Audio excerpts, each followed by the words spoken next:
একজন নেতা, নেতা মানে হলো সে হুকুমদাতা, এরকম মনে করি না সে হুকুম দিবে, আমি হলো হুকুমের গোলাম। আর আল্লাহ নবীকে যদি আমি আইডল মানতাম সব জায়গায়, তাহলে আল্লাহ নবী নবী কর্তৃক যে সিয়াসতের ফিলোসফি বা ফিলোসফি অফ সিয়াসত যেটা, এইটার শিক্ষা কি দেখেন, কি শিক্ষা।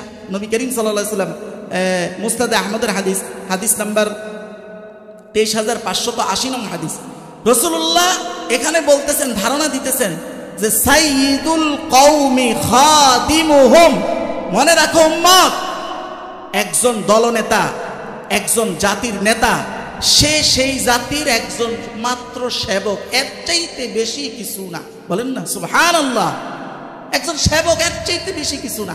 এই যে ধারণাটা, এই যে ফিলোসফি, এই যে আদর্শ, এই আদর্শের কারণেই হযরত উমর রাদিয়াল্লাহু তাআলা আনহুর মতো ব্যক্তি, যিনি রসুলের পরে দ্বিতীয় ক্ষমতাশীল একজন প্রেসিডেন্ট ছিলেন মুসলিম উম্মার, তাকে একজন সাধারণ ব্যক্তি মিম্বারের মধ্যে দাঁড়ানো অবস্থায় তার বক্তৃতা থামায়া তার থেকে জবাবদিহিতা নিতে পারছেন। ওমর জবাবদিহিতা করতে বাধ্য ছিলেন, কারণ সে খাদেম, তার মাথায় আছে সাইয়্যিদুল কওমি কি খাদেম, সেবক, এর চেয়ে বেশি কিচ্ছু না। তাকে জিজ্ঞাসা করা হয়েছে, ইয়া আমিরুল মুমিনিন, আপনার জামার কাপড়টা লম্বা, সরকারিভাবে আমরা যে জামার কাপড় পাইছি তার দ্বারা এত লম্বা জামা হওয়ার কথা না, আপনারটা হইল মানি? সাথে সাথে তিনি উত্তর দিতে বাধ্য হয়েছেন তার ছেলের মাধ্যমে, যে তুমি বলে দাও। ছেলে বলছে, আমারটা আর আব্বারটা একসাথে করে একটা জামা বানাইছে, এই জন্য এটা লম্বা হয়েছে। এই জবাবটা দিতে হযরত ওমর বাধ্য ছিলেন, কারণ এটা ইসলামিক ফিলোসফি, এটা ইসলামী সিয়াসত। দেখেন, একটা সাধারণ মানুষ ফেস টু ফেস নিছেন। এরপরে আবার ওমর বলছেন, এই উম্মত, এই জাতি নিয়ে আমি শুকরিয়া যে এই জাতি তার নেতার থেকে এইভাবে জবাব নেয়। সুবহানাল্লাহ, সেটা তো খুশি হয়েছে, প্রাউড ফিল করেছে, কারণ কি এটা ইসলামী ফিলোসফি। এখন শুধু তাই না, আপনি সূরা শুআরা দেখেন, সূরা শুআরার আয়াত নং 215 নং আয়াত, আল্লাহ নবীকে আল্লাহ কিভাবে বলতেছেন, আল্লাহ বলতেছেন ওয়াখফিদ জানাহাকা লিমানিত্তাবা'কা মিনাল মুমিনিন। আল্লাহ বলেন, হে নবী, যারা আপনাকে অনুসরণ করে, আপনি তাতেছেন কে, যিনি কুল কায়নাতের নেতা, তাকে বলতেছেন যে মুমিনরা আপনাকে অনুসরণ করে তাদের জন্য আপনি আপনার ডানা, আপনি ডানা দিয়ে বুঝাইছে আর কি, আপনি আপনাকে তাদের জন্য নরম করে দেন, বিনম্র করে দেন, বিছায়া দেন। বলেন না সুবহানাল্লাহ। নবীরা, নবীকে আদেশ করছে আল্লাহ তাআলা। আর আমাদের এই সেকুলার ফিলোসফি কি কোন জায়গায় আনছে? শুধু তাই না, সুবহানাল্লাহ, একটা হাদিস শুনেন, আল্লাহ আল্লাহ আল্লাহ, মুসলিম শরীফে এই হাদিসটা এসছে, সম্পূর্ণ পলিটিক্যাল হাদিস, কিন্তু সম্পূর্ণ মুসলিম শরীফের হাদিস নাম্বার হলো 1845 নং হাদিস।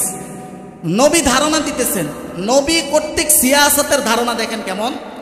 নবী বলেন, খায়রুল আইম্মাতিল্লাযীনা তুহিব্বুনাহুম ওয়া ইউহিব্বুনাকুম। নবী বলে, হে উম্মত, সব থেকে উত্তম নেতা, সব থেকে ভালো নেতা কি জানো? নবী বলেন, সব থেকে ভালো নেতা হলো যাকে তোমরা সবাই ভালোবাসো এবং সেও তোমাদেরকে ভালোবাসে। অর্থাৎ যেই নেতার সাথে জনগণের যত বেশি আত্মার সম্পর্ক, আল্লাহ নবী বলেন সে তত বড় উত্তম নেতা। বলেন না সুবহানাল্লাহ। কিন্তু আমাদের এই সেকুলার ব্যবস্থা আমাদেরকে কি শিখাইছে, যে না, বরং যে অবকাঠামোগত কিছু উন্নয়ন যত বেশি করতে পারবে, অন্যায় যাই হোক, সে হলো সবচেয়ে উত্তম নেতা। আর আজকে যদি আমরা সব ক্ষেত্রে নবীকে আইডল মানতাম, তো নবী বলতেছেন মুসলিম শরীফের 1845 নং হাদিস, যে উত্তম নেতার পরিচয় নেও যার সাথে তোমার আত্মার সম্পর্ক, মানুষ যাকে ভালোবাসে সেও মানুষকে ভালোবাসে, সে হলো সবচেয়ে উত্তম নেতা। আর দুঃখজনক হলো না আমরা জানি না, আমাদের আলেমরা আমাদের কাছে এইসব বিষয়গুলো পৌঁছাইতে পারছে না, আমরা পৌঁছাইতে পারিনি। এখন একটা কথা আসতে পারে, যে ভাই দেখেন, আমেরিকায় তো ইসলাম নাই, ইউরোপের কান্ট্রিগুলোতে তো ইসলাম নাই, সেখানে তারা এত উন্নত কিভাবে? তো তারা কি উন্নত, এটা একটু শুনেন তাহলে। দেখেন, তাদের এখানে ব্যাপারটা হলো কি, তাদের খারাপ যত দিকগুলো আছে, যেহেতু মিডিয়া কন্ট্রোল তাদের হাতে, তারা কখনো তাদের খারাপ দিকগুলো আপনার সামনে আসতে দিবে না, বরং ভালো দিকগুলোকেই সামনে এমনভাবে তুলবে যে এটাই তাদের সব কিছু। আর তারা যে উন্নত, কি কোন বিষয়ে উন্নত? প্রযুক্তিগত উন্নয়ন আর অবকাঠামোগত কিছু উন্নয়ন, কিন্তু তাদের মধ্যে কোনো আত্মিক উন্নয়ন নেই। কি পরিমাণ নেই এটা একটু শুনেন। দুই একটা উদাহরণ একদম সিম্পল দেই আমি। দেখেন সেখানে এটি জানতাম না, যদি এই সোশ্যাল মিডিয়া না হইতো, এই মেইন স্ট্রিম আপনার মিডিয়ার মাধ্যমে কখনো এটি জানা সম্ভব ছিল না। এটা কীভাবে জানছি এটা পরে বলতেছি, আগে কিছু উদাহরণ দিই। দেখেন সেখানে এই যে প্রত্যেকটা ইউরোপের কান্ট্রিগুলোতে অহর এমন ঘটনা ঘটে যে বৃদ্ধ বাবা মা এমন এমন বাড়ি, আল্লাহু আকবার, এইরকম বাড়ি আপনার আমাদের বাংলাদেশের সাধারণ লাখপতিরাও এরকম বাড়ি করার স্বপ্ন দেখে না। কোটি কোটি টাকা দাম বাংলো, এই বাংলোর মধ্যে মরে পৌঁছে একবারে লাখ টাকার খাটের মধ্যে লাশ যখন পৌঁছে একদম লেপটায় গেছে, গন্ধ দূর দূরান্ত পর্যন্ত পৌঁছছে, তখন সরকারি বাহিনী আসে বা কর্মকর্তারা আসে এই লাশ এখান থেকে পচা লাশ উদ্ধার করছে। এরকম একটা ঘটনা বাংলাদেশে ঘটছে এই পর্যন্ত। বলেন তো আপনি, এই ঘটনা আমেরিকা ইউরোপের প্রত্যেকটা কান্ট্রিতে অহরহ আছে। এটি কিন্তু মিডিয়াতে আসবে না, অহরহ আছে। কারণ সেখানে তাদের কোনো আত্মীয়তা নাই, নাই, পরিবার ব্যবস্থা ভেঙে গেছে, কোনো আত্মিক সম্পর্ক নাই। ছেলে সন্তান থাকলে এরা কেউ কারোর সাথে থাকে না। দিন শেষে মানসিক শুধু, আচ্ছা এইটা তো আমরা সচরাচর অনেকটা জানি। আপনি জানেন এমন কোনো মুসলিম ইসলামিক রাষ্ট্র নয়, কিন্তু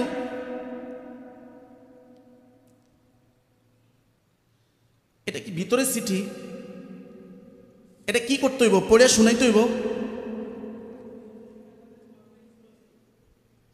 মৌখিক বলছে, আমি পুরো বুঝি নাই। এখন এটা কখন পড়ে শোনাবো? বয়ানের পরে, শেষে? আচ্ছা আচ্ছা, ঠিক আছে।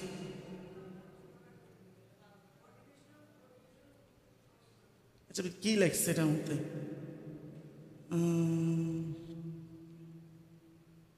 ও আচ্ছা, এই বিষয়টা বলছে একটু। হ্যাঁ আচ্ছা আচ্ছা, এটা তো বিস্তারিত আলোচনা হয়তো করবো, সামনে করবো ইনশাল্লাহ। আজকে এটার কিছুটা ঢুকে ইঙ্গিত আনবো ইনশাল্লাহ, বুঝছেন?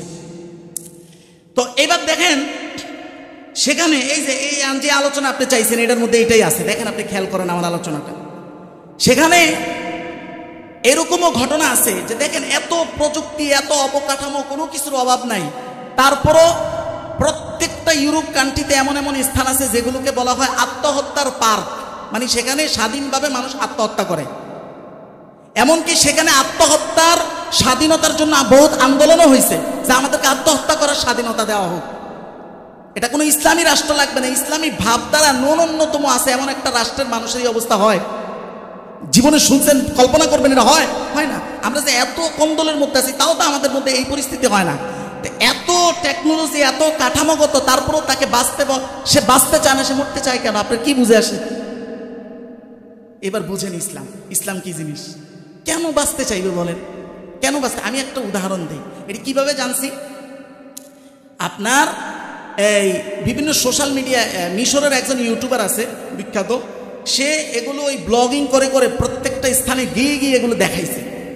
আমেরিকার একটা শহর আছে, এই শহরের মধ্যে আপনার যত একেবারে ওপেনলি এবং বৈধভাবে মাদক চালানো হয়, সেখানে তারা ইনজেকশনের মাধ্যমে এক ধরনের ড্রাগ নেয়।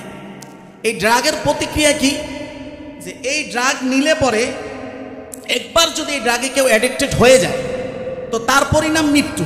তবে মৃত্যুটা কিভাবে হয় দেখেন, পচে পচে শরীরের অঙ্গ পচে পচে পচে পচে মৃত্যুবরণ করবে। তো ওই লোকের সাক্ষাৎকারে জিজ্ঞাসা করছে যে এক লোক এইভাবে হাত পচা লেগে গেছে, একবার হাতে এতটুকু পচা লেগে গেছে দেখাইতেছে, এর মধ্যে সে ইনজেক্ট করতেছে। বলছে আপনি তো জানেন যে আপনি শেষ হয়ে যাচ্ছেন, তারপর আপনি করছেন কেন? বলছে আমি যদি এটা না করি তাহলে আরো আগে মরে যাবো, এটা করলে আরো কিছুদিন বাঁচবো, পচে পচে মরবো আর কি। তার বলছে আপনার আত্মীয় স্বজন কে আছে? শুধু মা আছে। খেয়াল করি নি তো কথা, শুধু মা আছে। মারে মনে পর দেখেনি, সাইডে দেখা গেছে আর কি যে মা আছে। তো এই এলাকার মধ্যে পুরা রাস্তার মধ্যে আপনার শুধু ইনজেকশনের সিরিজ আর সিরিজ পড়ে থাকে। এই যে ইনজেকশন করে পরে এগুলো ওই যে ইয়ার লোকেরা এসে, সরকারি লোকেরা এসে সাফ করে আর কি। পুরা শহরে গেলে আপনি দেখবেন কেউ এমনি আছে, কেউ এমনি আছে, কেউ এমনি আছে, পুরা এই হালাত। দেখেন এই মারও দেখেন গিয়ে স্বামী না, এগুলো তো এদের স্বামী স্ত্রীর কোনো ঠিক থাকে না, কোনো কিছু ঠিক থাকে না। আচ্ছা তারাই একটা সন্তান, এই আত্মীয় স্বজন বলতে এরা বলে দুইজন। এই সন্তানটা তার মা পাশে, তার চোখের সামনে পচে পচে মরতেছে। এই সন্তানটা মারা যাওয়ার পরে এই মার দুনিয়াতে বাইচা থাকার আর কোনো কিছু আছে? বা বাইচা থাকতে তার মন চাইবে কি কোনো কিছু আছে? ঠিক এইভাবে এমনকি তারা ওখানে আত্মহত্যার জন্য মেশিন পর্যন্ত আবিষ্কার করছে যেটা আরামে যেন আত্মহত্যা করা যায়। আপনি কি বুঝতেছেন? এগুলো আরো অনেক ডিটেলে জানার বিষয় আছে। এখন এই যে সমাজে ইফটিজিং বলেন, মদ জুয়া গাঁজা বলে, আমি বই রয়েছি, একজন কয়ে একটা গন্ধ পাইছি হঠাৎ করে, কয়ে যেটা গাঁজার গন্ধ। আমি চিনি না গাঁজার গন্ধ কিনা, এই প্রথমে আমি গাঁজার গন্ধ বলতে একটা জিনিসকে জানলাম এই এদিক দিয়ে একটু আগে, এই নমাজের আগে ঘটনা ঘটছে। আর বাবা এগুলো আমি বলবো ব্যক্তিগতভাবে, এই ওয়াজ আমি করব ইনশাআল্লাহ, কিন্তু আপনাকে একটা কথা মাথায় রাখতে হবে, একটা পরিবার সমাজের অধীনে, সমাজ তার রাষ্ট্রের অধীনে, মূল কাঠামোগত জায়গায় ইসলামকে আপনি না নিলে কখনো এটা ব্যাপক আকারে এটা সমাধান আপনি করতে পারবেন না, সম্ভব না। এটা নবী করিম সাল্লাল্লাহু আলাইহি ওয়াসাল্লাম যদি না পারে, আপনি কেন পারবেন ভাই? এই কাঠামোগত স্থান দিয়ে না গেলে আপনি কখনোই পারবেন না। ব্যক্তিগতভাবে কাউকে আল্লাহ হেদায়েত দিলে আমার কথার দ্বারা হয়তো দু একজন ফিরে আসতে পারে, কিন্তু সেটা ব্যাপক করা বহু কঠিন, বহু কঠিন। এই জন্যই আল্লাহ তাআলা এই নীতিগুলো দিচ্ছেন, এই জন্যই দিচ্ছেন। আর আমরা পশ্চিমা দ্বারা বায়াসড, পশ্চিমারা আমাদেরকে তিন জিনিস দ্বারা কবজা করেছে: শিক্ষা, সংস্কৃতি, অর্থনীতি। অর্থনীতি এটি বিস্তারিত বলতেছি না, যারা শিক্ষিত এরা এটি জানেন যে অর্থনৈতিক চাবিটা হলো এমন যে আপনি তার বিরুদ্ধে, তার নীতির বিরুদ্ধে আপনি যাইতেই পারবেন না। অর্থনীতি দিয়ে টান দিবে, আপনি শেষ, আপনি যাইতে পারবেন না। পুরো অর্থনীতি কাঠামো তাদের হাতে, যেহেতু সব ডলার ভিত্তিক। এক। দুই নাম্বার সংস্কৃতি। সংস্কৃতি কি দিয়ে? আজকে এটা কি কোনো মসজিদ থেকে শিখছে? এটা নাটক সিনেমাতে শিখছে। এই বিষয়ে তারা উদ্বুদ্ধ হয়েছে কোত্থেকে? এই সংস্কৃতি শিখছে কোত্থেকে? এটা কি ইসলামী সংস্কৃতি? না। এখন ওই জায়গাতে আপনি যতদিন পর্যন্ত শক্তিশালী না হবেন, ততদিন এই আঞ্চলিক পর্যায়ে, ওখানে যখন আপনি শক্তিশালী হবেন, আঞ্চলিক সমস্যা অটো সমাধান হয়ে যাবে। এমন এই 20 শতাব্দীতে এমন ঘটনা, এমন উদাহরণ আছে। আপনি জানেন যেই দিন তালেবান শাসনে আসছে, সাথে সাথে পুরো আফগানিস্তানের সমস্ত দোকানের এই যে আপনার কাবাব দিয়ে এক ধরনের খাবার বানায় ওরা, মানুষ বলতেছিল যে কাবাবের অংশ বেড়ে গেছে। বুঝছেন? মানে ইনসাফ, মানে আঞ্চলিক কারো কাছে যাইতে হয় নাই, সাথে সাথে পুরা জিরো টলারেন্স, পুরা দেশের দুর্নীতি জিরো টলারেন্স চলে আসছে। আলাদা আলাদা কাউরে কোলে নিয়ে ওয়াজ করতে হয় নাই। এই জিনিসটা যদি বুঝাইতে সক্ষম না হই, এরকম আরো 50 বছরে বহু পরিবার ধ্বংস হবে, বহু যুবক ধ্বংস হবে, বহু সমাজ ধ্বংস হবে, ধ্বংসের দিকেই যাবে আপনি যত ওয়াজই করেন। হ্যাঁ, অবশ্যই এটা আমার দায়িত্ব, আমার বাক শক্তি আছে, এই শক্তিটা আমি আপনার ক্ষেত্রে ব্যবহার করবই, কিন্তু আসল জিনিসটা